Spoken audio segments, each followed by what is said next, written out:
Assalamualaikum warahmatullahi wabarakatuh. Alhamdulillah, Allahumma salli ala Sayyidina Muhammad wa ala ali Sayyidina Muhammad. Para asatiz, guru-guru kita insyaallah selalu dimuliakan Allah Subhanahu wa taala. Bapak-bapak, ibu-ibu, adik-adik, hadirin hadirat jamaah kajian Riyadhus Shalihin yang dimuliakan Allah Subhanahu wa taala. Qala al-musannifu rahimahullah, Imam Muhyiddin Abu Zakaria Yahya bin Sharaf An-Nawawi berkata dalam kitab judulnya Riyadhus Shalihin min kalami Sayyidil Mursalin, bisanadihi dengan sanadnya, babul istiqamati, bab istiqamah. Qala Allah Ta'ala, Allah berfirman, a'udzu billahi minasyaitonir rajim. Sebelum membaca Quran kita disuruh perintah, idza qara'tal Quran, kalau baca Quran fasta'iz billah, minta lindung kepada Allah. A'udzu billahi minasyaitonir rajim. Kenapa minta lindung kepada Allah? Kita kan sudah berwudu, kita sudah mengambil air sembahyang, membacanya di masjid, kenapa mesti minta lindung kepada Allah? Dikhawatirkan setan membelokkan pemahaman kita. Jangan sampai ayatnya benar tapi penafsirannya sesat. Maka jangan heran ada tafsir liberal, ada tafsir ateis.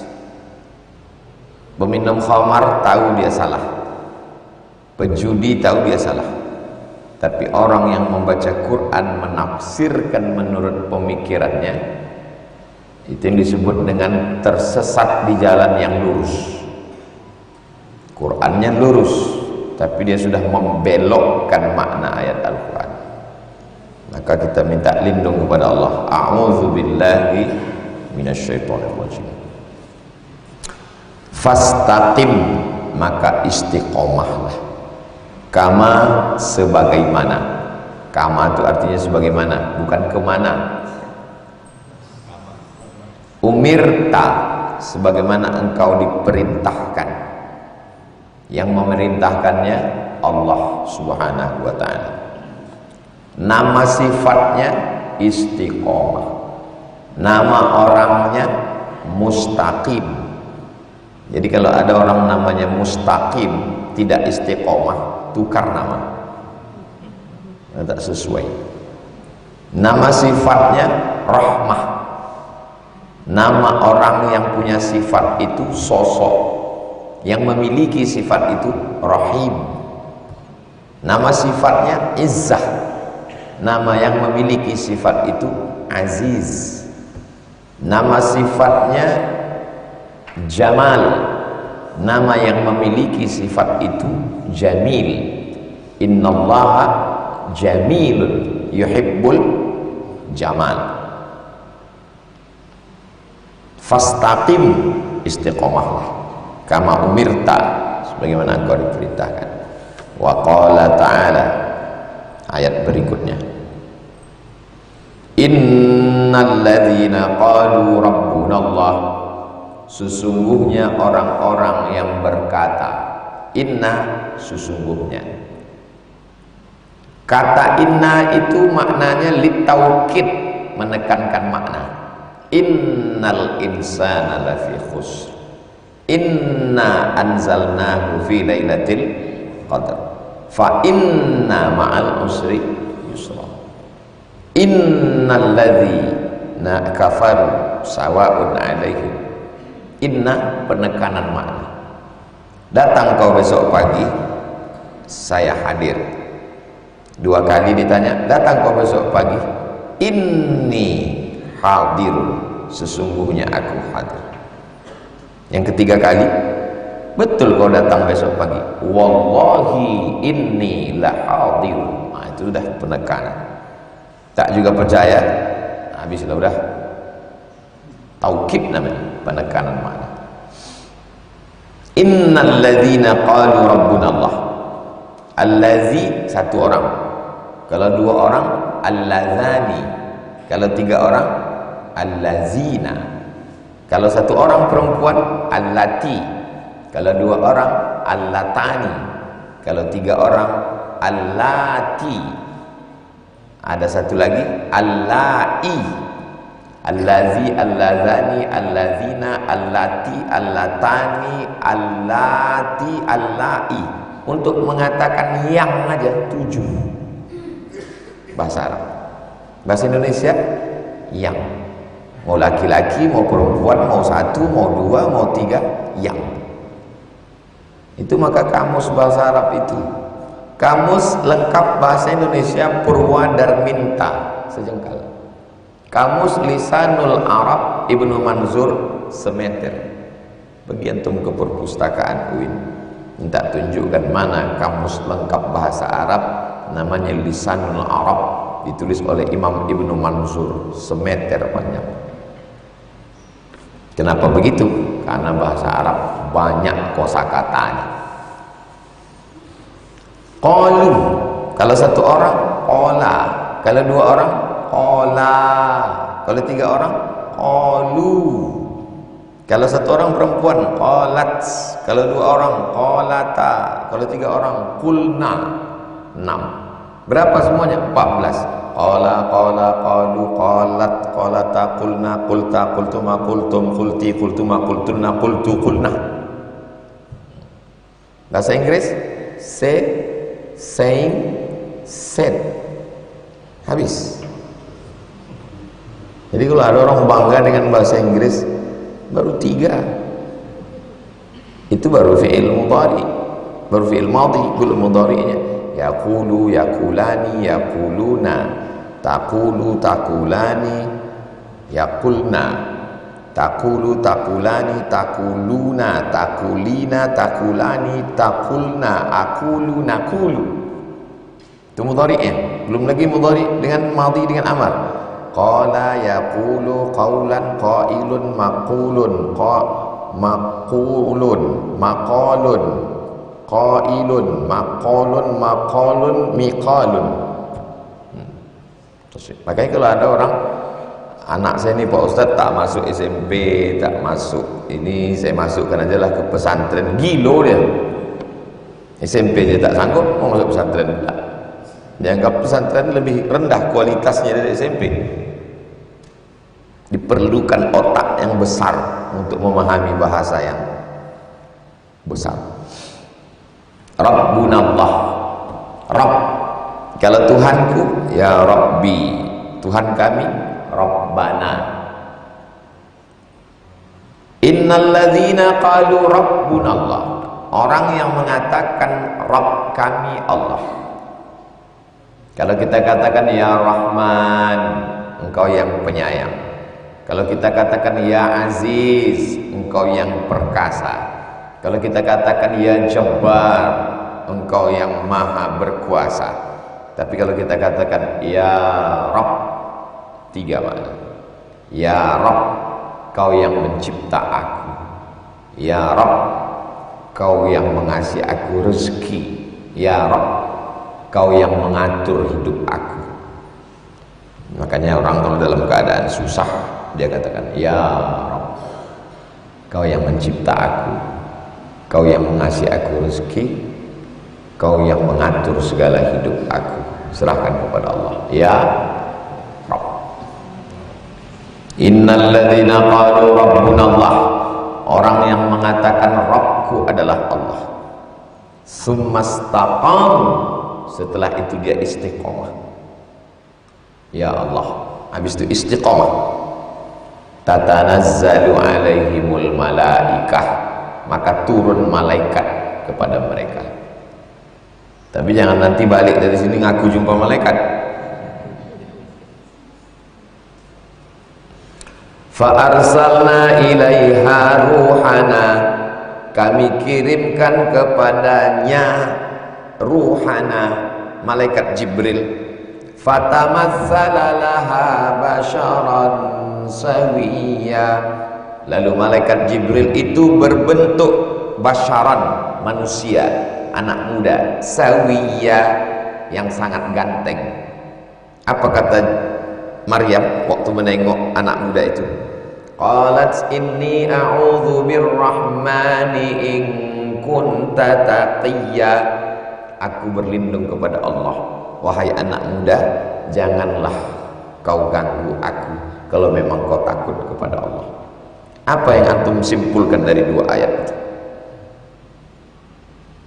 Bahwa Maryam tidak kenal dengan Jibril, tak tahu dia itu Jibril. Tiba-tiba Lia Eden bisa kenal Jibril. Kan bohong, kan gila. Makanya orang kalau dia ngaji, sedang Maryam ayahnya orang soleh namanya Imran, emaknya solihah namanya Hannah. Hannah ini punya saudara kandung namanya Elizabeth. Elizabeth ini punya suami namanya Zakaria. Zakaria ini punya anak namanya Yahya. Keluarga-keluarga Nabi tak tahu dia itu Jibril. Bisa pula orang mengaku jumpa Jibril. Datang orang yang rambutnya sangat hitam, bajunya sangat putih, tak ada bekas-bekas kotor, menunjukkan dia orang tempatan. Tapi orang kampung itu tak ada yang kenal sama dia. Duduk dia di depan Nabi, dirapatkannya lututnya dengan lutut Nabi, dipegangnya paha, bertanya, akhbirni anil iman. Apa itu iman? Dijawab Nabi, antu'mina billahi wa malaikatihi wa kutubihi wa rusulihi wal yawmil akhiri wa bil qadari khairihi wa syarrihi. Akhbirni anil islam. Dijawab Nabi, antashhada an la ilaha illallah wa anna muhammadar rasulullah wa tuqimas salah wa tu'tiyaz zakah wa tasuma ramadan in istata'ta ilaihi sabila wa tahujjal baita in istata'ta ilaihi sabila. Akhbirni anil ihsan. Apa itu ihsan? Dijawab Nabi, anta'budallaha ka'annaka tarahu fa illam takun tarahu fa innahu yaraka. Akhbirni anis sa'ah. Apa itu hari kiamat? Dijawab Nabi. Selesai itu dia pun pergi. Nabi bertanya, Umar, ya, tahu kau siapa itu tadi Umar? Enggak. Tak tahu tadi siapa? Enggak. Jibril atakum yu'allimukum dinakum. Tadi yang datang itu Jibril. Jibril. Umar bin Khattab tak tahu bahwa itu tadi Jibril. Bisa pula Ahmad Musadik tahu Jibril.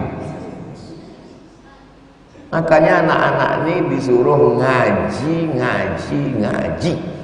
supaya tak mudah dia disesatkan orang. SMP tak ngaji, SMA tak ngaji, kuliah tak ngaji, setelah kerja mapan, punya rumah, punya anak, punya mobil, punya kendaraan, rindu kepada agama. Inilah orang yang bisa mabuk agama, lebih parah daripada mabuk narkoba. Gara-gara basic tidak mengaji. Orang kalau ngaji tak mudah disana. Mengaku Imam Mahdi, mengaku Nabi Khidir, mengaku sholat Jumat di Masjidil Haram. Kenapa Bapak tak sholat? Saya sholat di Masjidil Haram. Kalau jam 12.30 di Rimbo Panjang, Masjidil Haram baru jam 8.30, 9, 10, 11, 12. Lebih dulu terbit matahari di sini daripada Makkah. Bapak kalau bohong-bohong aja, jangan bohong kali. Kan bodoh itu. Tatanazzalu alaihimul malaikah. Kapan malaikat itu turun? Waktu, kata ahli tafsir, waktu mau sakratul maut. Saat yang paling genting dalam hidup adalah waktu mau sakratul maut. Orang yang mau mati itu didatangi dua perasaan. Yang pertama takut, yang kedua sedih. Takut sakratul maut meregang nyawa, takut malaikat mungkar nakir, takut azab kubur, takut sangkakala ditiup bangkit, takut ketika dihisab, takut berdiri di padang mahsyar, takut meniti titian siratal mustaqim, takut amal ditimbang, takut dosa-dosa. Yang kedua sedih, sedih meninggalkan anak, sedih meninggalkan bini akan diambil brownies berondong manis, sedih meninggalkan hutang belum lunas, sedih meninggalkan mobil belum sempat dipakai, kita udah mati duluan, sedih meninggalkan rumah yang sudah dijenguk pagi, petang, siang, malam, tempat tidur udah pindah, lemari udah pindah, tinggal orangnya pindah, mati. Sedih. Penyakit yang mengerikan bukan jantung koroner, bukan diabetes mellitus, bukan asam urat, bukan gula darah. Penyakit yang mengerikan adalah sedih dan takut. Gara-gara terlalu takut naik asam lambung, gara-gara terlalu sedih kumat darah tinggi, gara-gara terlampau takut naik gula darah. Tapi orang ini tak ada makan kambing Pak Dokter, tapi dia tak ada makan ayam Pak Dokter, tapi dia tak ada minum susu kolesterol. Kenapa naik gula darahnya? Faktor psikologis Pak Ustaz. Dia terlalu banyak cemas, menengok orang mobil baru cemas, menengok orang rumah baru cemas, menengok orang rumah baru mati. Jadi orang yang mau mati itu takut dan sedih. Lalu datang malaikat yang dikirimkan Allah itu. Alla takhafu, jangan kau takut. Wala tahzanu, jangan kau sedih. Apa beda takut sama sedih? Takut itu masa depan, sedih itu masa lalu. Belum ada orang lagi sedih terhadap masa depan. Sedih kali saya Pak Ustaz. Apa yang kau sedihkan? Sedih saya sidang skripsi saya ini, sedih saya. Udah sidang? Belum Pak Ustaz. Sedih itu belum terjadi. Sedih itu masa lalu. Sedangkan takut itu masa depan. Ketakutan. Waktu masih sekolah takut tak bisa kuliah. Nanti nampaknya udah kuliah nanti tenang nih. Udah kuliah takut tak dapat judul skripsi. Nanti nampaknya kalau dapat tenang. Udah dapat judul tak sesuai pula sama pembimbing. Pembimbing ini pula asik menikmati aja menengok mahasiswa tadi stres. Ada model begitu. Sakit jiwa ini dosennya begini. Nanti nampaknya kalau udah selesai skripsi ini tenang. Tak selenang juga, belum dapat lagi jadwal kapan sidang. Nampaknya udah sidang nanti selesai. Udah selesai sidang makin stres, kerja tak jelas. Nampaknya nanti kalau udah kerja tenang hidup ini. Begitu udah tenang makin stres, ditekan atasan. Tiap Sabtu naik asam lambung. Nampaknya nanti kalau udah selesai kerja ini dapat duit nabung nikah tenang. Udah nikah makin tak tenang. Nampaknya nanti kalau udah nikah ini tenang ini. Udah nikah ditanya orang terus, kapan punya anak? Nampaknya nanti kalau udah punya anak tenang ini. Ditanya orang terus, anaknya kok laki-laki semua? Nggak ada anak perempuannya? Nanti nampaknya kalau anak ini sepasang tenang ini. Oh anaknya bagus dia sepasang. Belum udah nikah anaknya. Nampaknya mati baru tenang. Udah mati ditanya mungkar nakir, marok buka. Makanya ar-rahah fil jannah. Ar-rahah fil jannah. Tenang itu nanti di surga. Di surga barulah manusia itu tenang. Tapi ada manusia yang tenang. Malaikat membisikkan ke dalam hatinya, alla takhafu, jangan kau takut, wala tahzanu, jangan kau sedih. 3 bisikan malaikat, jangan takut, jangan sedih. Yang ketiga, wa absyiru bil jannah, berbahagialah engkau mendapatkan surga allati kuntum tu'adun, yang dijanjikan Allah Subhanahu wa taala. Itulah makanya ketika disimbah, disingkap, dibuka penutup wajah, senyum. Kata Ustaz Somad, mati itu sakit macam dicincang pedang beratus kali di tempat yang sama, macam kulit dari mata kail pancing ditarik dari kulit yang basah, macam kambing dikuliti hidup-hidup. Kenapa waktu kami buka penutup wajahnya dia tersenyum? Ini sebabnya. Takutnya hilang, sedihnya hilang, diberikan Allah kegembiraan. Allah takhafu, jangan kau takut, wala tahzanu, jangan kau sedih, wa abshiru bil jannah, berbahagialah kau dapat surga. Keempat, nahnu awliyaukum, kami penolong kamu, kata malaikat. Kau udah malaikat yang membisikkan, kami menolong kamu. Tenang kita. Satpol PP aja membisikkan kita gitu, tenang kita. Gimana nanti Pak acara ini? Tenang, saya nolong kamu nanti. Oh tenang, ini malaikat yang ngomong. Nahnu awliyaukum. Kalau satu wali, kalau dua waliyan, kalau tiga awliya, kalau satu nabi, kalau dua nabiyan, kalau tiga ambiya. Ambiya, nabi-nabi, awliya, wali-wali. Nahnu awliyaukum, kami yang akan melindungi, mengayomi, menolong kamu. Di mana? Fil hayatid dunya, waktu hidup. Wa fil akhirah, di akhirat nanti. Walakum fiha ma tashtahi anfusukum.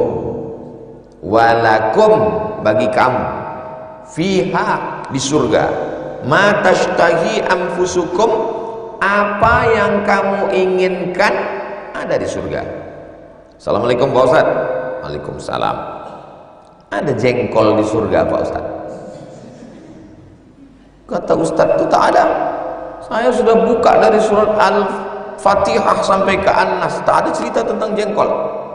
Kurma ada, anggur ada, tapi jengkol tak ada.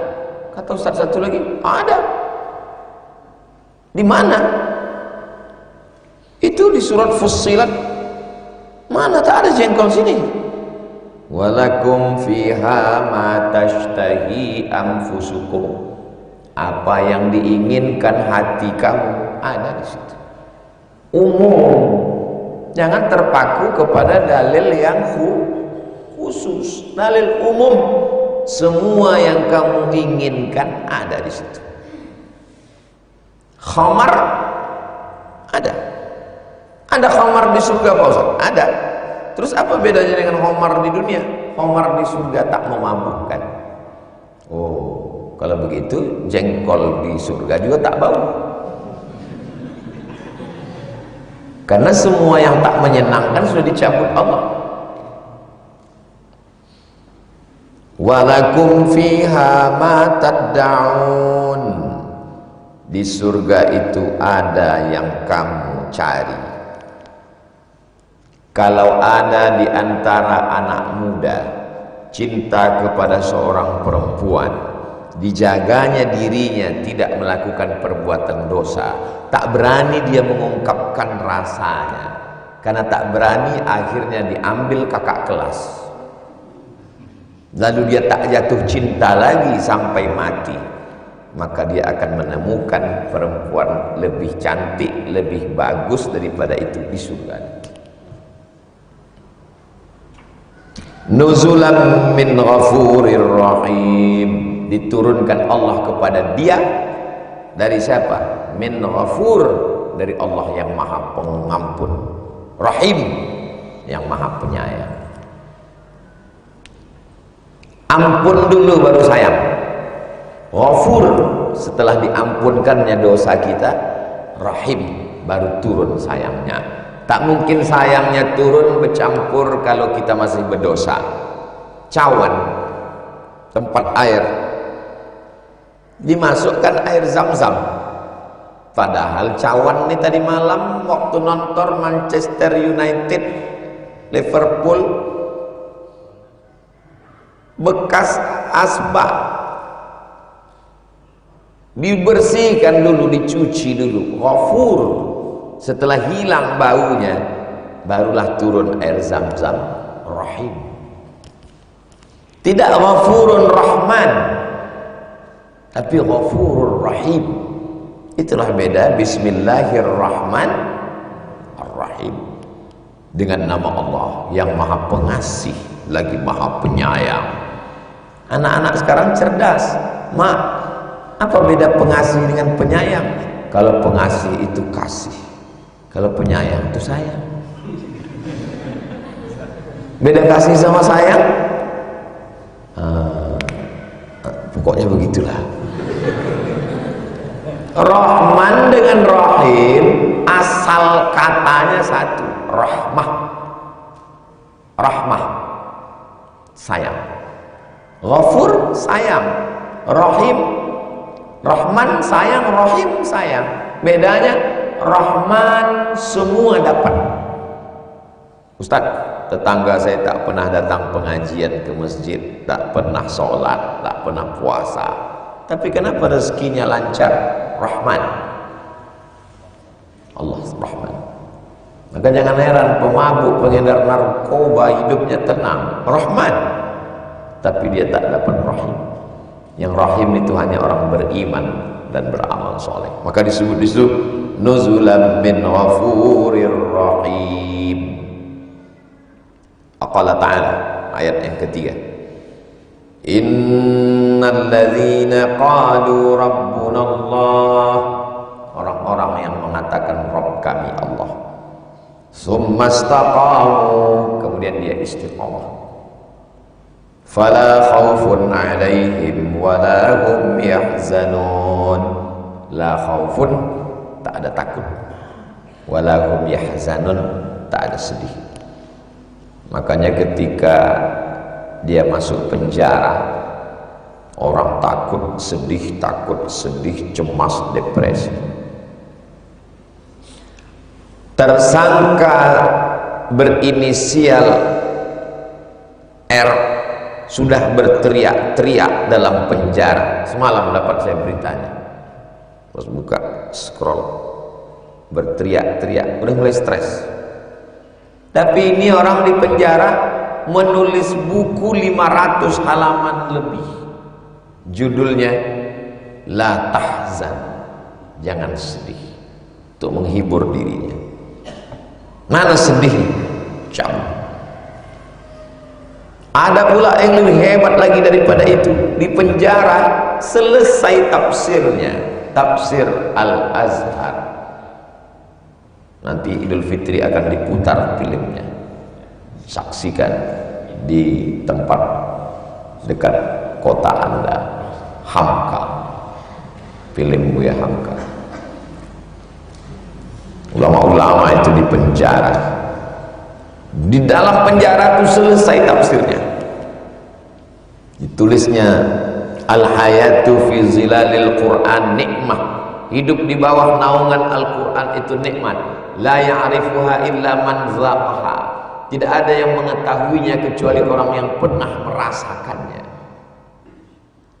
Belum selesai tafsir itu, disebar, dibawa orang keluar sampai ke Presiden Irak, dibaca oleh Presiden Irak. Bagus sekali sastranya, indah. Rupanya yang menulisnya bukan orang di tengah sawah menghijau dengan cuaca yang sejuk tenang. Ditulis di dalam penjara, bawah tanah. Semua sampah-sampah orang di penjara diletakkan di depan pintu penjaranya supaya dia tersiksa. Tempat paling busuk, paling bau. Disitulah dia. Yang bercerita itu adiknya, namanya Aminah Kutub, Sayyid Kutub, dalam penjara. Kagum Presiden Irak membaca sebelum Saddam Hussein. Dikirimnya surat ke Presiden Mesir, namanya Gamal Abdul Nasir. Gamal, ternyata kitab tafsir yang kubaca itu penulisnya sedang dipenjara, dan penjara itu ada di negara. Tolong kau lepaskan. Kata Gamal Abdul Nasir, bisa. Besok disuruhlah orang bawa pena sama kertas, suruh dia minta maaf. Saya minta maaf karena sudah bersalah. Kasih kertas, tulis surat permintaan maaf. Nanti kalau dimaafkan, keluarkan dari penjara, tak jadi hukuman mati. Apa jawab dia? As-sabbabatul lati tashhadu an la ilaha illallah, telunjuk yang bersyahadat sehari lebih 10 kali asyhadu an la ilaha illallah, tak akan meminta maaf kepada orang yang zalim dan aniaya. Oh, makin mengamuk lagi amal Abdul Nasir. Gantung. Pagi-pagi sebelum digantung dulu datang orang. Ustadz yang di penjara tuh mengajarkan, nanti kalau sebelum mati ucapkan la ilaha illallah. Ketawa Said Qutb. Kau la ilaha illallah cari makan, aku itulah yang makan. Akhirnya digantung dia tahun 1966. Kitabnya sekarang diterjemahkan berpuluh bahasa, dibaca orang, mengalir sebagai amal jariah. Meninggal, tak sempat menikah karena perjuangan. Tak ada orang yang mau punya suami di penjara. Sayyid Qutb. Mana rasa takutnya, mana rasa cemasnya, berganti dengan kebahagiaan. Allah membuat bahagia. Ulaika ashabul jannah, mereka akan masuk ke dalam surga. Khalidina fiha, kekal selama-lamanya dalam surga, tak keluar lagi. Jazaa'an bima kanu ya'malun, sebagai balasan atas segala perbuatan mereka. Belum lagi masuk ke hadis, dah habis waktu 30 menit sampai jam 6. Habis itu baru kita jawab pertanyaan-pertanyaan. Kita habiskan aja bab 8 ini sampai hadis terakhir. Hadis yang ke-58, wa an Abi Amr, dari Abu Amr, wa qila Abi Amrah, ada yang mengatakan namanya Abu Amrah, ada yang mengatakan Abu Amr. Sufyan bin Abdullah, nama dia Sufyan bin Abdullah radhiyallahu anhu. Qala qultu ya Rasulullah, wahai Rasulullah, qulli fil Islam, sebutkanlah satu ajaran Islam, qaulan, satu ucapan, la as'alu anhu ahadan ghairak, aku tak akan bertanya ke orang lain, aku tak akan bertanya ke sahabatmu, sebutkan kepadaku satu saja inti ajaran Islam. Qala, Nabi menjawab, qul amantu billah, katakan aku beriman kepada Allah, tsumastaqim, setelah itu istiqomah. Rawahu Muslim. Hadis ini disebutkan dalam kitab Sahih Muslim. Qul amantu billah tsumastaqim. Ustaz Somad, kasih saya nasihat satu aja. Qul amantu billah tsumastaqim. Nanti kalau antum pulang kampung ngajar kitab Riyadhus Shalihin, habis selesai salaman datang anak-anak muda, kasih saya satu nasihat Pak. Qul amantu billah tsumastaqim. Datang satu lagi, pertemuan berikutnya datang dia lagi, kasih saya pelajaran. Qul amantu billah tsumastaqim. Yang baru lah Pak Ustadz, yang lama aja kalau engkau belum bisa, minta yang baru pula. Qul amantu billah tsumastaqim. Maksud pertanyaan dia, kasihlah aku satu amalan singkat, padat, bermakna. Dipilih Nabi, amal yang paling singkat, paling padat adalah qul amantu billah tsumastaqim. Wa in hurriqta wa in qutti'ta, walaupun kau dibakar, walaupun kau dicincang, engkau tetap istiqamah. Al istiqamah khairun min alfi karamah. Istiqamah lebih baik daripada 1000 karamah. Wali-wali yang punya karamah disuruh pilih, mau karamah jalan di atas air, terbang di atas awan tak nampak, kata dia lebih baik kami istiqamah daripada 1000 karamah.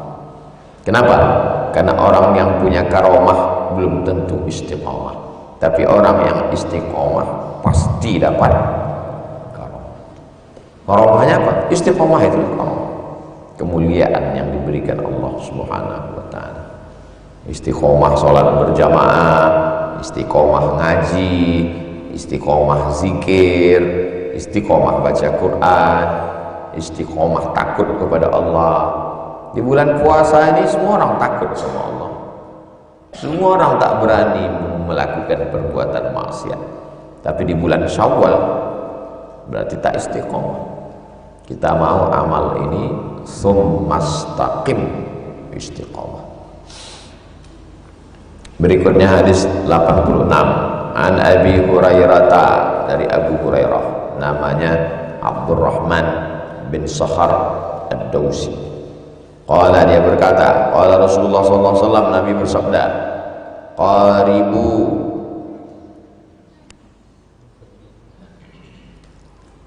beramallah kamu dengan amal yang tidak terlalu ke atas, tak terlalu ke bawah, tak terlalu ke kanan, tak terlalu ke kiri.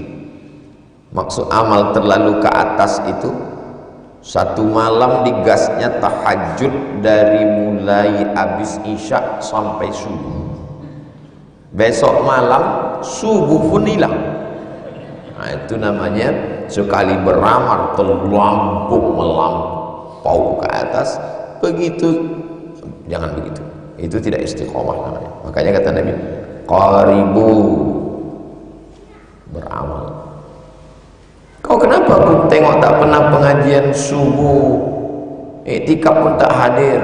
Kan Ustaz Somad kemarin beramal sedang-sedang aja. Tak usah terlalu melampau, iktikaf, tahajud. Macam saya aja, sholat maghrib aja cukup. Oh, bukan begitu. Yang sesuai dengan syariat Islam, subuh, zuhur, asar, maghrib, isya, tahajud, tarawih, witir. Tapi jangan beramal terlampau berlebih sampai dibuat tarawih 100 rakaat. Tapi setelah itu rakaat 8 pun tinggal. Nah, itu tidak istiqomah. Qaribu wasaddidu. Saddidu artinya saddid sahmahu. Orang yang memanah itu ada lingkaran merah, kuning, hitam. Hitam tepat di tengah. Orang yang tepat memanah itu disebut dengan saddidu. Makanya doanya, Allahumma saddid sahmahu. Ya Allah, tepatkan anak panahnya ke sasaran. Saddidu, beramallah engkau tepat. Innahu innahu sesungguhnya lan tidak akan yanjua selamat ahadun minkum kamu bi'amalihi dengan amalnya. Kamu belum tentu selamat dengan amalmu. Ini tepat betul di akhir Ramadan ini. Jangan sangka kamu selamat karena puasamu, selamat karena tarawihmu, selamat karena witirmu. Hadis ini tepat disampaikan di ujung Ramadan. Jangan disampaikan di awal. Jangan kalian sampaikan hadis ini di awal Ramadan. Baru malam Ramadan pertama, inilah yang diceramah. Lanyanjua ahadukum bi'amalihi. Tidak satu pun bapak ibu ini selamat karena amal bapak. Kita belum tentu selamat karena tarawih kita. Besok malam tak ada loh tarawih. Jadi pengajian ini macam memasak juga. Cabai, bawang, tomat, minyak, ikan. Itu tidak sekali masuk ke kuali itu. Yang pertama masuk apa? Minyak dulu. Itu pun tengok dulu kualinya udah panas apa belum.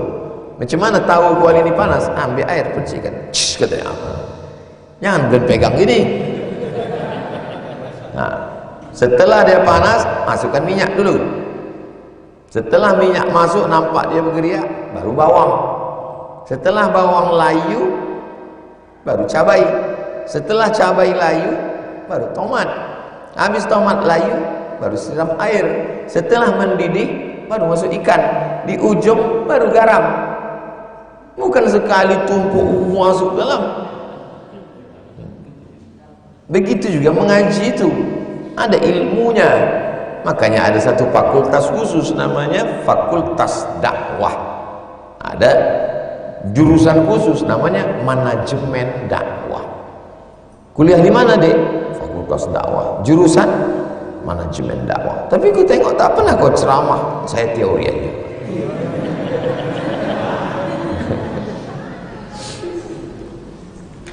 Di Mesir itu ada dua kesebelasan yang dari zaman Gus Dur dulu kuliah sampai zaman kami, sampai zaman sekarang tetap itu. Namanya Ahli dan Zamalik. Jadi fans Ahli ini namanya Ahlawi, fans Zamalik ini Zamalkawi. Jadi kalau kita mau naik taksi, tanya dulu supir nih, dia pro kemana? Anta Ahlawi wala Zamalkawi? Anak Ahlawi, ana bardu Ahlawi. Nah, itu insya Allah harga bisa miring. Nah, sampai begitu pengaruh bola di Mesir itu. Ada komentator bola yang paling canggih, namanya Dr. Ala. S1, S2, S3 nya bola, tapi tak pernah main bola. Begitulah lebih kurang orang yang hebat cerita dakwah. Dakwah menurut bahasa, dakwah menurut istilah, dakwah menurut etimologi, dakwah menurut terminologi, sejarah dakwah, tapi tak pernah ceramah. Teorinya aja sama dia. Islam ini tak begitu, sejalan antara teori ilmu dengan praktek di tengah masyarakat. Lan yanjua ahadun minkum bi amalihi, tak ada kita ini yang selamat karena amal kita. Qalu, mereka bertanya, wala anta ya Rasulullah, engkau pun tak selamat karena amalmu, padahal kau malam sholat sampai bengkak kakimu, padahal sujudmu lama sampai Sayyidatuna Aisyah bertanya kok lama kali. Aku pun, kata Nabi, wala ana, wala tidak ana, aku pun tak selamat karena amalku. Lalu selamat ini kenapa? Illa, melainkan ayyataghammadani Allahu birahmatin minhu wa fadlin. Selamat itu karena dua. Yang pertama rahmat, kasih sayang. Yang kedua fadlin, karunia Allah. Jadi kita ini selamat karena kasih sayang Allah, bukan karena amal kita. Menyesal aku terawih 30 malam nih Pak Ustaz. Kok tak selamatnya karena ibadah? Untuk apalah kita beribadah? Dengan beribadah itulah turun rahmat Allah.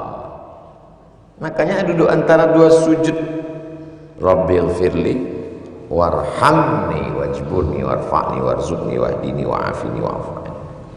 Untuk orang mati itu juga doa kan, Allahumma ghfir lahu warhamhu wa'afihi wa'afani.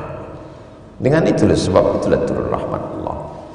Mengambilkan air minum anjing, turun rahmat Allah.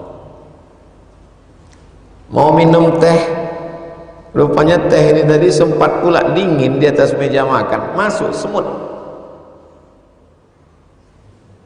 Memasukkan ujung jari ke dalam sini supaya semut ini selamat, turun rahmat Allah.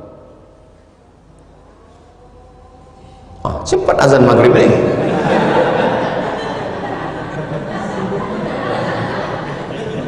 Kalau kita minum teh, tehnya dingin, lalu datang semut, pas mau kita minum, kita keluarkan semut itu keluar. Mungkin dengan rahmat Allah itulah yang memasukkan kita ke surga. Tapi tengok dulu, pas di akhirat ditanya malaikat, dulu waktu di dunia kau mengeluarkan semut itu karena kau mau minum atau karena kasihan ke semut? Ternyata rupanya perbuatannya sama, malaikat tak tahu apa yang ada dalam hati. Rupa dia mengeluarkan semut itu bukan karena ingin menyelamatkan semut, karena dia mau minum. Innamal a'malu. Yang lebih parah lagi, marah dia ke semut itu diminumnya sama semutnya sekalian.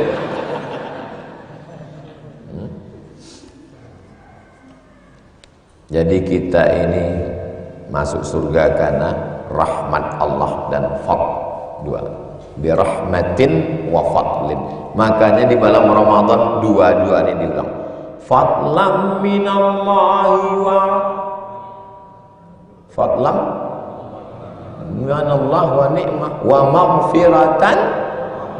Inilah tadi. Jangan pakai zikir-zikir bid'ah itu, kan dari hadis, fadlam minallahi wa ni'mah wa maghfiratan wa rahmah, la ilaha illallah wahdahu la syarika lah, lahul mulku wa lahul hamdu yuhyi wa yumiitu wa huwa ala kulli syai'in qadir. Allahumma salli ala sayyidina Muhammad wa barik alaihi. Itu kan hadis-hadis semua. Jadi orang memahaminya letterlik, tekstualis. Padahal ini diambil dari hadis Nabi. Rawahu Muslimun. Hadis ini ada dalam Sahih Muslim. Apa maksudnya Pak Ustadz? Sahih Muslim ini kan kitab. Kitab ini disusun Imam Nawawi pada tahun 676. Imam Nawawi mengambil hadis ini dari Sahih Muslim. Ini Sahih Muslim. Meninggal 261. Muslim 261, 261, 261, 261. Ini 676, 676. Antara Sahih Muslim dengan Riyadhus Shalihin berapa tahun? 400 tahun. Kenapa Imam Nawawi tidak langsung aja ke Nabi? Imam dulu itu menghormati ulama sebelumnya. Aku mengambil ini dari Imam Muslim, walaupun dia punya sanad langsung ke Nabi, tapi disebutnya rawahu Muslim. Nanti waktu merujuk untuk makalah, jangan sebut hadis ini ada dalam Riyadhus Shalihin. Secara keilmuan itu tidak tepat, karena kalau menyebutkan referensi Indo. Karena Imam Nawawi mengambil dari Sahih Muslim. Jangan ambil dari referensi sekunder, tapi ambil dari referensi primer. Tapi penjelasan yang bawah ini baru antum bilang dari Riyadhus Shalihin. Makna qaribu menurut Imam Nawawi dalam Riyadhus Shalihin itu betul, karena Imam Nawawi yang berkata qaribu, qarabah, yuqaribu, masdarnya muqarabah. Apa artinya? Al-qasdu, pertengahan. Alladzi la ghuluwa fihi, tak melampau ke atas. Wala taksir, tak pula kurang. Tidak terlalu melampau, tidak pula terlalu ke bawah, sedang. Saya tengok ustaz dari dulu ceramah, dari awal-awal pulang ke Pekanbaru, pakai peci hitam, pakai baju putih, pakai kain sarung. Terus mau pakai apa lagi? Wassadat, saddidu, al-istiqamah, istiqamah. Wal isabah, tepat, itu arti saddidu. Yataghammadani Allah, yulbisuni, Allah memakaikan aku. Saya tak berani berhadapan dengan Bapak Ibu kalau tidak pakai pakaian. Allah memakaikan aku dengan pakaian. Wa yasturuni, dia menutupi aku. Allah pakaikan kita dengan dua pakaian. Pertama rahmah, yang kedua fadlin, kasih sayang dan karunia.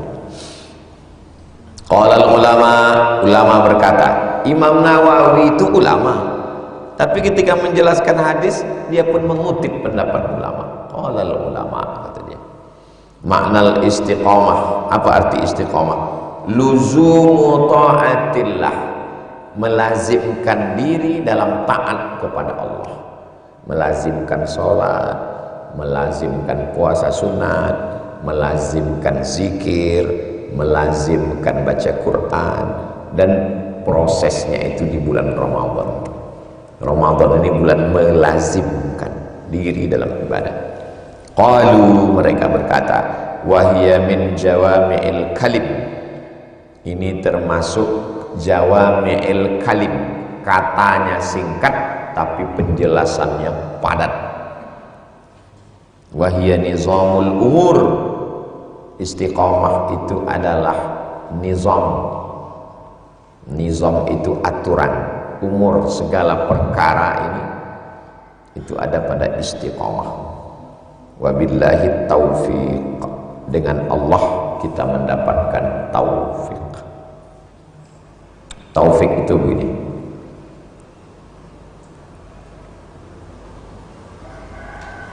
ketemu pada satu titik temu, itu namanya taufik. Kita nanti malam etikaf ya, malam terakhir nih etikaf di An-Nur ya. Kau tinggal di mana? Aku tinggal di Lipo Panjang. Kau di mana? Aku tinggal di Rumbai. Oh, kalau gitu nanti kita jumpanya di Sudirman. Bertemu pada titik temu itu disebut dengan taufik. Dari kata waffaqa yuwaffiqu taufiq. Kita maunya subuh ini tidur, Allah mau kita subuh bangun. Ya ayyuhal muddaththir qum fa'anzir, bangun. Maka bertemu kita pada satu titik, kita kalahkan ego kita, bertemu. Pertemuan itu disebut dengan taufik. Makanya selalu dikatakan semoga kita mendapatkan taufik. Semoga kita mendapatkan taufik, amin. Ada satu ibu-ibu diam aja. Ibu kok enggak? Suami saya namanya Taufik Pak Ustaz. Semoga kita mendapatkan taufik. Wabillahi taufiq, dengan Allah lah kita mendapatkan taufik. Pertemuan berikutnya setelah Idul Fitri kita masuk bab tafakkur. Tafakkur setelah istiqomah, tafakkur, berpikir. Itulah kaji kita subuh ini, mudah-mudahan bermanfaat insyaallah, amin ya rabbal alamin. Berikutnya kita jawab pertanyaan, setelah itu baru kita salat sunat isyraq 2 rakaat.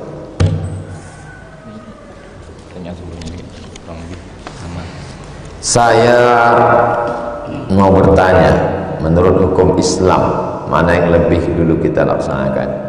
Puasa qadha dulu atau puasa 6? Ada orang puasa 6, pas Idul Fitri dia puasa 6, habis puasa 6 itu dia meninggal, dan dia punya utang kemarin Ramadan 7 hari karena dia berhalangan. Apakah dengan puasa 6 itu hutangnya lunas? Tidak. Man mata, siapa yang mati, wa alaihi siyamun, punya utang puasa, soma'an waliyu, ahli warisnya wajib melaksanakan puasa, menggantikannya untuk dia.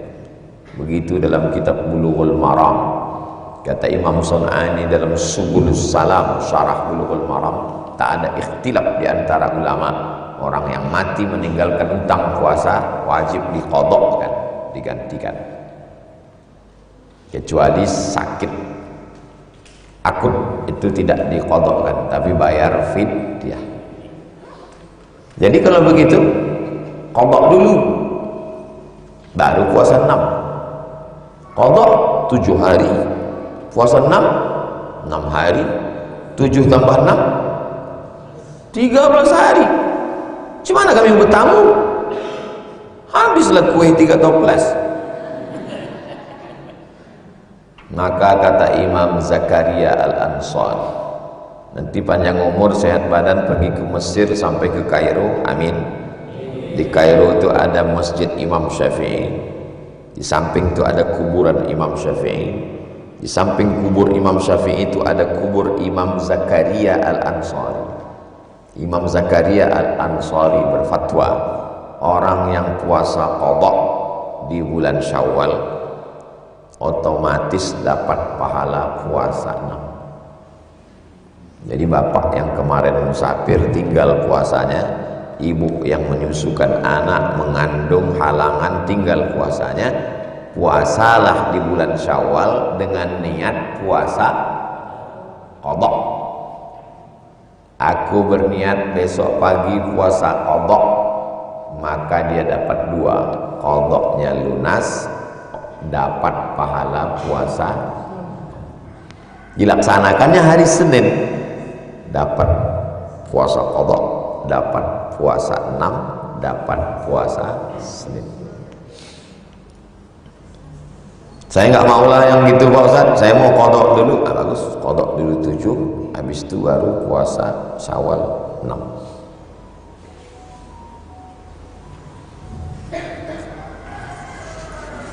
Cara qadha sholat bagaimana Pak Ustaz? Habis sholat zuhur nanti qadha, usolli fardhu zuhri 4 raka'atin qadha'an, 1 kali. Habis asar qadha, usolli fardhu asri 4 raka'atin qadha'an. Tapi jangan di masjid, nanti ditengok orang, sesat kawan nih katanya. Balik ke rumah. Habis maghrib, usolli fardhu maghribi 3 raka'atin qadha'an. Habis isya, usolli fardhu isya 4 raka'atin qadha'an. Habis subuh jangan langsung, nanti pas isyraq, orang lain salat sunat isyraq, usolli fardhu subhi raka'ataini qadha'an. Yang kuat aku kawan sebelah.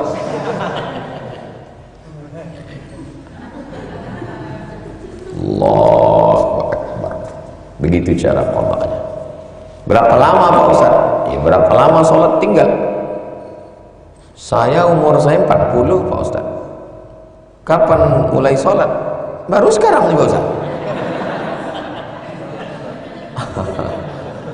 Selama itulah di qadha. Jadi jangan bayangkan qadha itu menghilang dari peredaran, pergi ke Pulau Sabang, qadha, bukan begitu. Tetap berdagang, berniaga, berkebun, tapi selesai sholat dia qadha. Saya mau ba'diyah juga, ya tak apa-apa. Habis ba'diyah qadha. Kalau qadha dulu baru ba'diyah, qadha dulu baru ba'diyah, atau ba'diyah dulu baru qadha. Apa boleh dalam satu waktu di qadha semua disesuaikan dengan masing-masing waktu sholat? Apa boleh dalam satu waktu di qadha semua? Inilah dia semangat yang terlalu menggebu. Oh, semua. Dia tak begitu, beramal ni tak begitu. Waktu sedang bersemangat, qadha semua. Pas sedang lagi malas, dia tak begitu. Dua muawain, kalau satu aja, satu.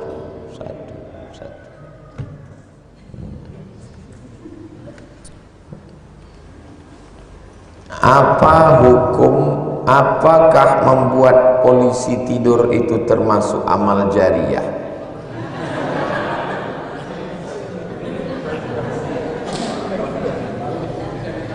Atau dosa yang akan mengalir sampai kita meninggal? Al-imanu bid'un wa sab'una syu'bah. Iman itu 73 sampai 79 cabang. Iman itu macam pokok kayu, cabangnya 73 sampai 79 cabang. A'laha, cabang yang paling tinggi, la ilaha illallah. Wa adnaha, cabang yang paling rendah, imatatul adza anit tariq, membuang sesuatu yang mengganggu di jalan.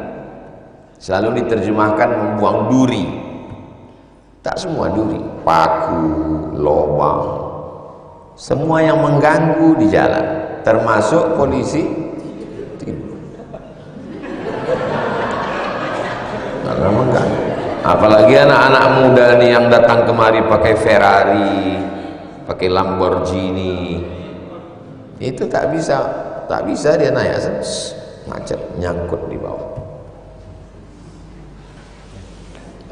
Tapi kalau tak dipasang polisi tidur ini, maka orang mengebut 120, meninggal anak orang ditabrak gara-gara.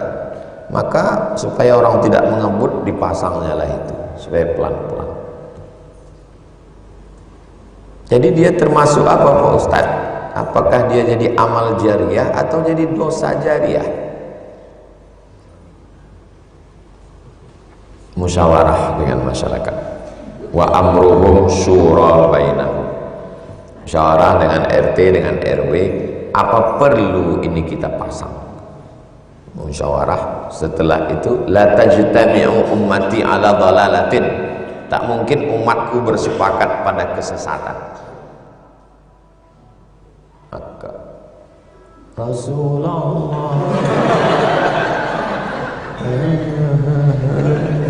Nah, jadi setelah rapat kita rasanya perlu membuat polisi tidur untuk menyelamatkan anak-anak kita dari anak muda yang ngebut. Di kampung itu tak ada anak muda, semua penduduknya umur 70. Dibuat polisi tidur untuk apa? Bukan ada orang untuk ngebut, orang itu pun pelan naik kap 70. Ada polisi tidur, jatuh dia mati. Jadi tergantung situasi dan daerah perumahan, komplek, klaster, tak ada di depan ada security satpam, tak ada. Untuk apa buat polisi tidur? Tapi kalau daerah umum, semua orang copet semua, Valentino Rossi bolak-balik lewat situ.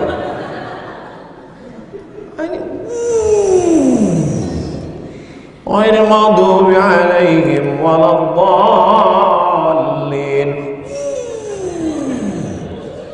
Ada ibu-ibu satu mati dalam dada, mati. Amin, mati. Jadi kalau buatkan polisi tidur kan tak laju dia, pelan-pelan.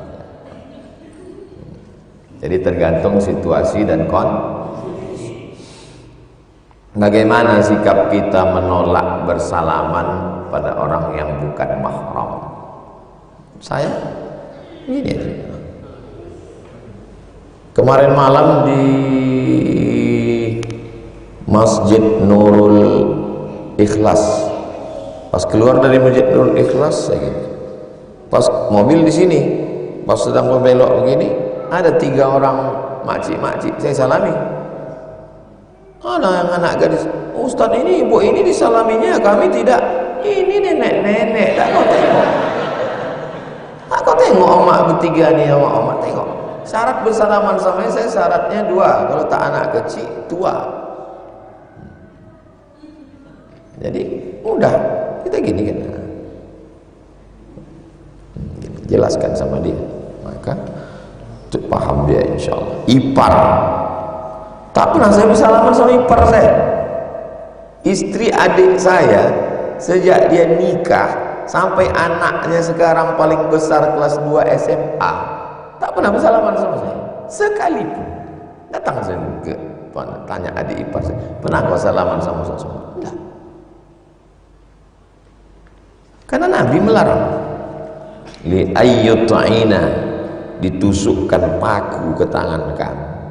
Paku itu dicucukkan, khairun, lebih baik, min antamussa yadam ra'atin la tahillu lahu, daripada menyentuh tangan perempuan yang tak mahram. Saya bukan menceramahkannya aja. Saya adik-beradik cuma 2, saya, adik saya laki-laki. Adik saya punya istri.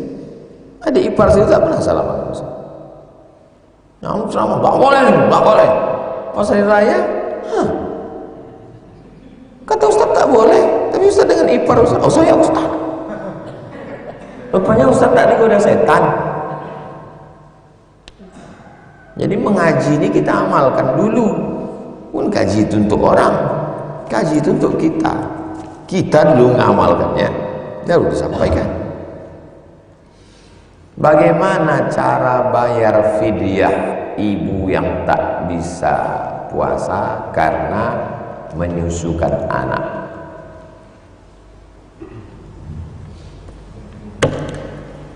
Ibu yang mengandung sama yang menyusukan anak, dua orang ini, kalau dia tidak puasa karena dirinya, maka dia qadha saja.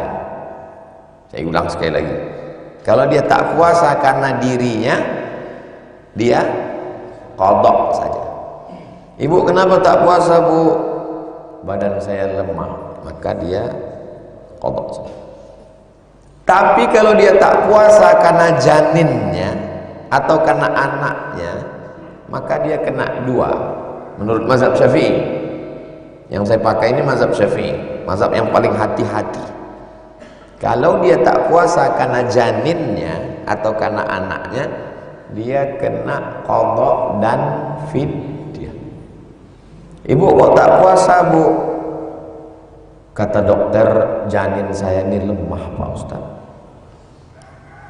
Maka dia kena dua, qadha dan fidyah.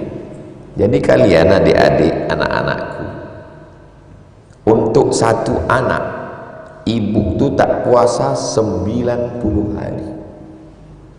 Kok bisa 90? Waktu mengandung 30 hari, menyusukan tahun pertama 30 hari, menyusukan tahun kedua 30 hari, tahun keempat dia mau mengganti, adik kalian lahir.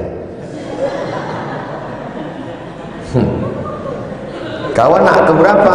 Aku anak ke satu, Pak Ustaz. Keluarga berapa orang? 2 boleh. Bayangkan omak kalian itu. Kalian pikir enak? Banyak orang anak-anak ini sekarang durhaka kepada orang tua. Makannya pun dikasih mak. Sengaja mak tuh pergi merantau ke luar negeri jadi TKW, mengirim duit untuk anak. Pas balik mau Idul Fitri, ditikamnya maknya 3 tikaman, 2 ke jantung, 1 ke perut. Sampai berita itu kan tuh. Hampir saya bantingkan lagi handphone tuh pas membaca itu. Untung ingat saya itu handphone saya. Hampir lagi. Rasa tak puas hati nengok. Mau dicubit aja ginjalnya itu rasanya. Bisa pula emaknya dibunuh. Ilaha illallah. Pertama kau berada di rahimnya, begitu muncul kau di rahimnya, langsung hormon dalam tubuhnya tak stabil, penciumannya kacau, semua diciumnya busuk, mau muntah. Setelah kau membesar dalam perutnya, lalu kemudian ususnya mengecil, tak bisa dia makan banyak karena kau besar di dalam. Setelah kau 9 bulan di dalam, membengkok tulang belakangnya, yang awalnya begini menjadi begini. Kakinya menghitam, tangannya menghitam, lehernya menghitam, wajahnya. Apalagi kalau memang mak kau itu hitam.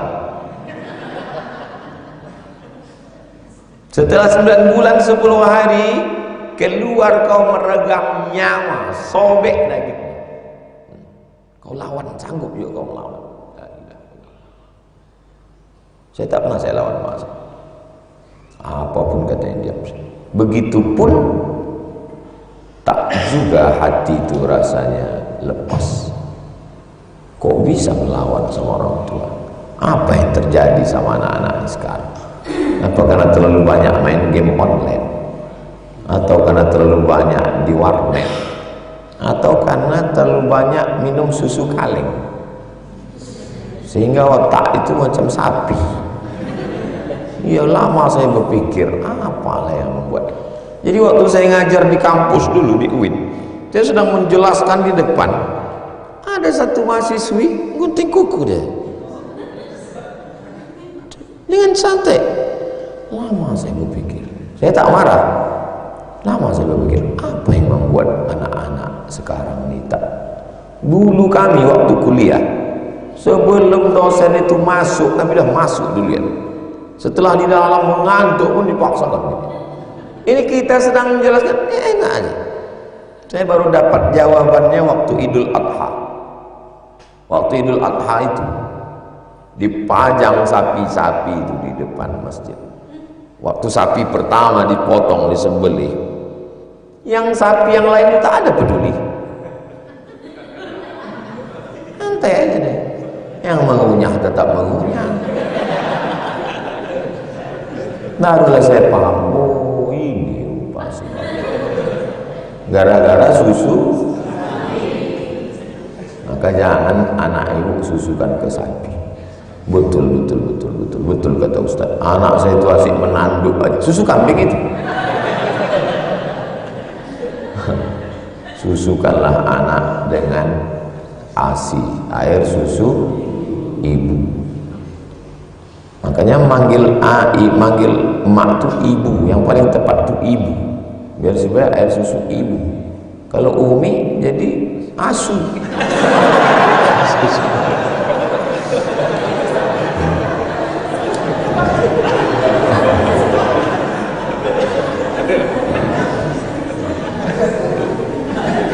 Kalau orang Indonesia ibu. Ini ada pula anak-anak sekarang manggil emaknya mumi. Mumi itu kan yang di dalam piramid itu. Mumi gitu. Itu cara membayar fidyah untuk ibu hamil dan menyusukan. Kapan waktu membayarnya Pak Ustadz? Aslinya dulu begini, ibu menyusukan anak, tak bisa puasa hari ini, otomatis kan ibu makan kan. Waktu ibu memasak itu, ibu masak 2 porsi, satu untuk ibu, yang satu lagi untuk fakir miskin. Tapi fakir miskin itu tak makan Pak Ustadz, dia puasa, nanti dimakannya waktu berbuka. Jadi hukum aslinya dulu gitu, masak sekaligus masakan untuk dia. Tapi zaman sekarang kita kasihkan makanan kadang tak dimakannya, maka yang lebih bagusnya bayarkan dengan uang. Maka menurut Basnas 60.000 satu hari, makan pagi, makan siang, makan malam. Itu sudah menurut standar harga katupek gulai paku internasional. 60.000. Sekilo beras berapa sekarang? 14.000. Nah, tak sampai sekilo. Itu bagi yang tak mampu. Saya Pak Ustadz satu mutu pun tak mampu, berarti menerima fidyah. Itu enaknya agama Islam. Agama Islam, orang yang tak mampu dia malah menerima. Dalam satu malam orang yang tak mampu bisa jadi orang mampu. Loh, bagaimana ceritanya? Membayar zakat fitrah itu waktu wajibnya 13,5 jam. Dari mulai azan maghrib sampai besok khotib naik mimbar. Azan maghrib jam 6.30, khotib naik mimbar besok jam 8. Dari jam 6.30 ke jam 8, 13,5 jam. Itulah yang wajib bayar zakat fitrah. Bapak Ibu udah bayar? Belum wajib. Sekarang ini baru waktu mulai. Jadi Ustadz belum bayar, saya udah bayar. Baru wajib tuh nanti pas malam takbiran. Ada orang pas maghrib tuh dia susah. Kau tak bayar zakat fitrah? Aku susah. Aku tak ada duit. Maghrib. Pas isya gitu juga. Kau tak bayar zakat fitrah? Aku susah. Pas besok bangun pagi subuh 3 goni. Pertanyaannya, wajibkah bayar zakat fitrah? Wajib dia bayar zakat fitrah, karena dari subuh ke khotib naik mimbar ada 3 jam, 6, 7, 8, dalam 3 jam ini wajib dia membayar zakat fitrah. Hebatnya ajaran agama Islam. Dalam semalam orang bisa dibuatnya dari mustahik menjadi musah. Oh, jadi bayar zakat fitrah itu wajibnya dalam 13 jam itu. Iya. Maka kalau tidak mau bayar zakat fitrah, matilah sebelum maghrib. Tak bayar zakat fitrah. Ada ibu-ibu hamil, mohon maaf, mengandung anak. Wajibkah dia membayarkan zakat fitrah anaknya? Tidak, karena belum lahir. Lahir anak itu pas azan maghrib. Azan maghrib, malam takbiran. Dikasih namanya Laila Fitria, Laila malam, Fitria Idul Fitri. Panggilan Pipit.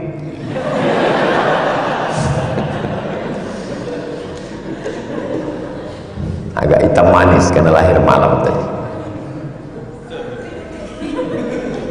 Lahirnya pas khotib naik mimbar. Naik khotib naik mimbar. Allahu Akbar, Allahu Akbar, Allahu Akbar. Apakah wajib bayar zakat fitrah? Tak wajib karena waktu udah habis. Maka kalau ada ibu-ibu hamil tak mau keluar beras, tahanlah dia. Tahan, jangan kau dulu, jangan.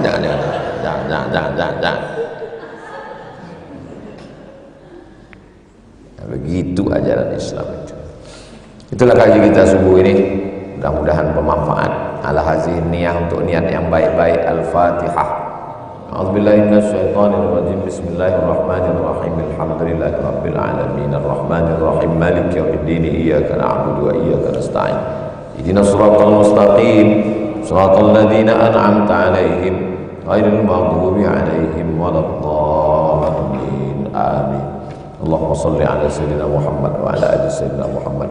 Ya arhamar rahimin, Engkau maha pengasih dan sayang. Irhamna, berikan sayang untuk kami ya Allah. Warzuqnal fadla, berikan kami karuniamu ya Allah. Allahumma arzuqnal istiqamata ala syariatil gharra wat tariqatil bayda, berikan kami istiqamah dalam agama yang benar ini ya Allah. Ya muqallibal qulub, Engkau yang membolak-balikkan hati. Sabbit qulubana, kokohkan hati kami ala dinik dalam agama, wa ala ta'atik dalam ketaatan kepada. Tahhir qulubana, sucikan hati kami minad danasi, dari segala kotoran, wal kibriya, dari sifat angkuh dan sombong, wal hasadi, dari dengki dan busuk hati. Wa tahhir qulubana, sucikan hati kami anis syikri wal kufri, dari syirik dan kekufuran, wan nifaqi, dari sifat munafik. Wamla'hu bifaydil iman wal hikmati bik, penuhkan hati kami dengan karunia iman dan hikmah ya rabbal alamin. Rabbana hab lana minas shalihin, jadikan keturunan kami keturunan yang soleh dan solihah. Rabbana hab lana min azwajina, jadikan pasangan hidup kami, wa dzurriyyatina, anak cucu keturunan kami, qurrata a'yun, orang yang sejuk dipandang mata, waj'alna lil muttaqina imama, jadikan kami orang yang menjadi pemimpin bagi orang yang bertakwa. Rabbana ighfir lana dzunubana, ampunkan dosa kami, wali abaina, ayah kami, wali ummahatina, mak kami, wali azwajina, pasangan hidup kami, wali dzurriyyatina, anak cucu keturunan kami. Allahumma barik lana fi Ramadan, berikan berkahmu untuk kami di bulan Ramadan. Waj'alna minal maghfurin al maqbulin, jadikan kami termasuk orang yang dapat ampunan di bulan Ramadan. Taqabbal siyamana, terima puasa kami, wa takhassu'ana, ibadah kami, wa ta'abbudana, khusyuk kami, wa tammim taqsirana, sempurnakan segala kekurangan-kekurangan kami ya Allah. Allahumma khtim lana bi husnil khatimah wa la takhtim alaina bi su'il khatimah. Allahumma ja'al akhir kalamina, jadikan akhir kalam kami ketika ajal kami sampai, kalimat yang keluar dari mulut kami, la ilaha illallah Muhammadur Rasulullah sallallahu alaihi wasallam, kalimatu haqqin 'alaiha nahya wa 'alaiha namutu wa biha nub'atsu insyaallah ta'ala minal aminin. Rabbana atina fid dunya hasanah wa fil akhirati hasanah wa qina adzabannar. Wa sallallahu ala sayyidina Muhammad wa ala alihi wa sahbihi wasallam. Walhamdulillahi rabbil alamin. Taqabbalallahu minkum minna wa minkum, taqabbal ya karim.